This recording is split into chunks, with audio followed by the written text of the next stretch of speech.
Pozdrav ljudi, ja sam taj filmski fan i dobrodošli u show Taj TV fan. Show u kojem ja pričam o showima ako to uopće ima smisla. To zvuči svaki put gore kada to kažem. Ali ajde, hvala Bogu, ovaj put trebamo pričati o nečemu što je zapravo dobro. Drugim riječima, One Punch Man. Dakle, već sam ovaj show gledao prije par mjeseci. Zapravo mislim da je bilo skoro prošla godina kad sam ovo gledao. Tako da, trebao sam odavno već napraviti video o ovome. Sada pričat ću samo o prvoj sezoni zato što sam tu gledao. Drugu, niti ne pomišljam gledati. Fred mi je rekao da to ne radim, tako da, eto, neću jednostavno. Rekao mi da je druga sezona kompletno smeće, neću je gledat, niti ne nagravam. Tako da, fokusiramo se na prvu sezonu, to je to.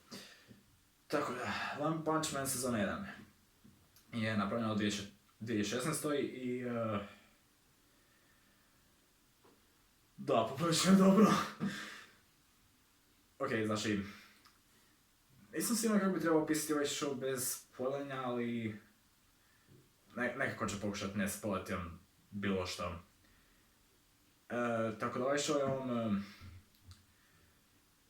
liku koji... I vjerojatno ću ovo sada krivo reći, zato što ja i japanska imena, ne znam kako to da ću reći. Saitama, ili Saitama, kako god reći da se pravilno kaže, opet nemam pojma. I'm fucking idiot. Tako da, Saitama, ajmo reći Saitama, tako nešto. Je kao bio neki normalni lik, tako nešto. I onda je samo treningom, preko nekih 3 godine, on će lavio i shvatio da ima super moći. Čekaj, šta?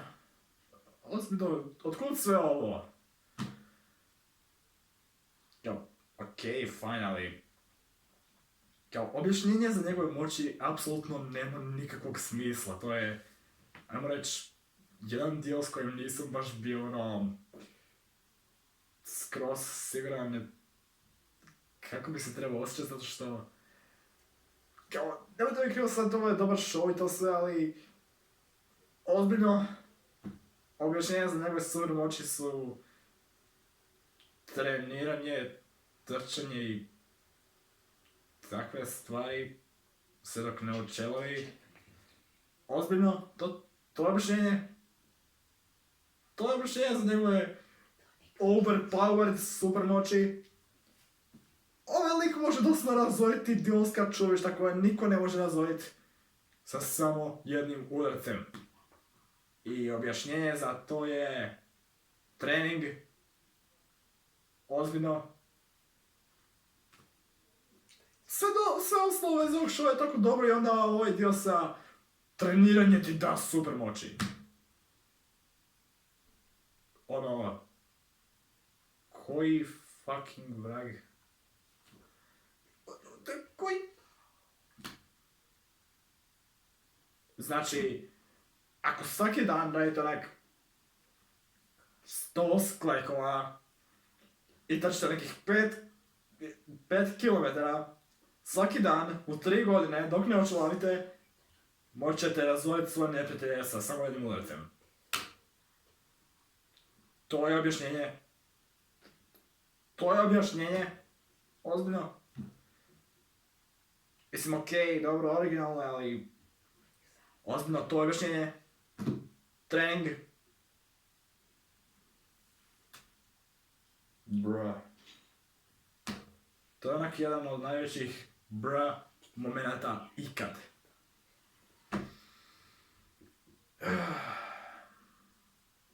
Uglavnom, sad kad smo riješili taj dio. Da, prilično dobar show.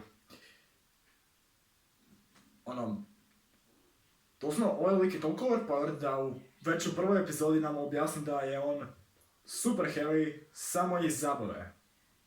Zašto samo iz zabave?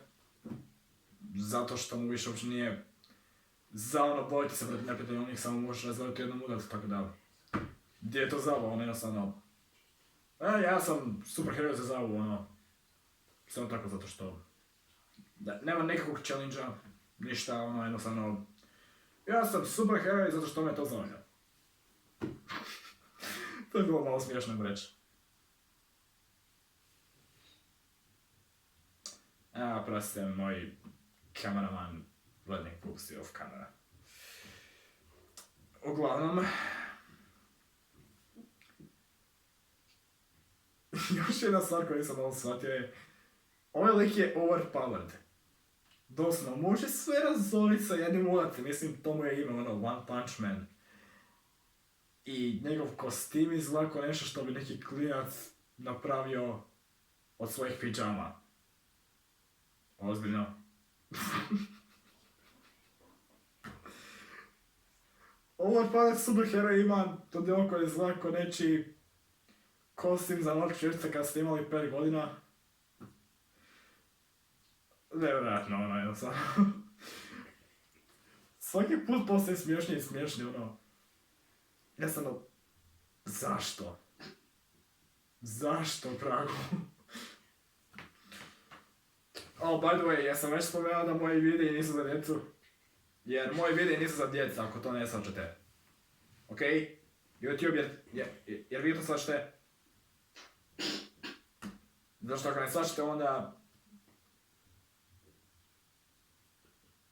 One Punch. Bože, ove fore su grozne. Ako me ne pitate, napravim bi bolje fore ako sam pijan. Ili tako nešto. Uglavnom. Dakle, One Punch mi je poprilično dobar lik, ono... Ne znamo baš puno toga iz njega, ali znamo da ono bude kao... Ako pričaš poprilično mnogo, bit će kao... Daj zašuti! Tako dobar lik, čovječe. Onda... Ono s likovima mi uopće ne ide, ono... Nije ti čuo da ne pričam o likovima kada radim svoje videe, jednostavno... Ne znam što bi rekao o likovima što niko prije nije rekao, jednostavno... Ovaj lik je overpowered, jednostavno... Lik je overpowered, ne znam puno toga o njemu... Ali smo jednostavno kao... Beat the shit out of him. To je jedno što znamo i ono budemo kao... Okej, boomer. Pa kad sam to rekao... Ove šale postoje grozni i grozni sa svakim videom. Nije ti čuo da imam sada 6 subscribera. Neko sam subscribe-o.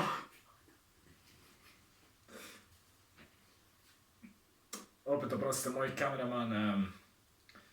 neke glupe stvari off kamere, tako da... Ne znam što bi rekao. Ali ova karakterizacija likova mi uopće ne ide kako treba, ono jednostavno... Ne znam što bih rekao.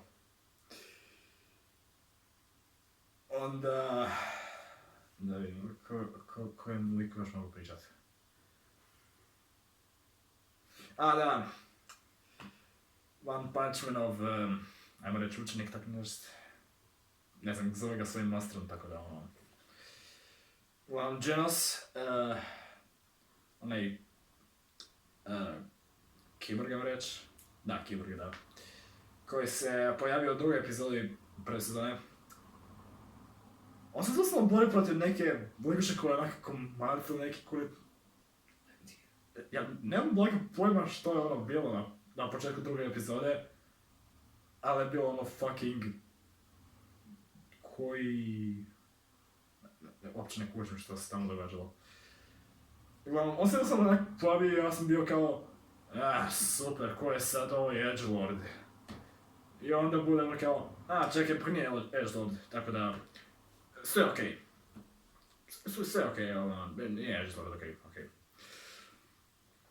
Ona lik fucking izgleda kao Edgelord, ali hvala Bogu da nije. Jer to je bilo ono... ne bilo dobro. Uglavnom, ne znam baš baš koliko puno mogu reći o liku, s obzirom da uvijek govori onak nekim tonom kao gospodaru. Naučite me što god trebate, spasili ste moj život i tako nešto, Uopće ne trati vrijeme na nikakve glupe objašnjavanje ili nešto, jednostavno nauči me što trebaš, spasio si mi život, bla bla nešto. Jednostavno, niko ne odušava, jednostavno ide ravno u poantu, jednostavno kaže što treba reći i ne odužava ništa. Tako da, to je dobro. Dobra stvar je da ne duži ništa. I uglavnom zapravo je prilično dobro ako me pitate tako nešto. Bože, ova karakterizacija likova mi uopće ne ide. Ne pričamo o likovima, trebao bi, znate što bi, trebao bi zapisivati stvari. Kada gledam neki film ili show, trebao bi zapisivati stvari ovim likovima, jednostavno ne mogu objasniti kako treba stvari na kameri, ne znam zašto. Tako da. A opet ljudi, ispričavam se, moj kameraman ne želi začepit. Oprostite. I sada, ako... Znam da se neki od vas pitaju kao, ok stari, prestani pričati o glavnim likovima i oni tamo gdje svi mi želimo da odeš. Waifu materijal. Čovječe. Ovo je show. Ok ljudi, oprostite zbog što god da se još sad dogodilo. Mali problemi s videom. Ali ne brinite, sve će biti u redu. Dakle, znam da će neki od vas sada početi biti kao stari, ti mora da se šališ. Ti fucking mora da se šališ, zar ne?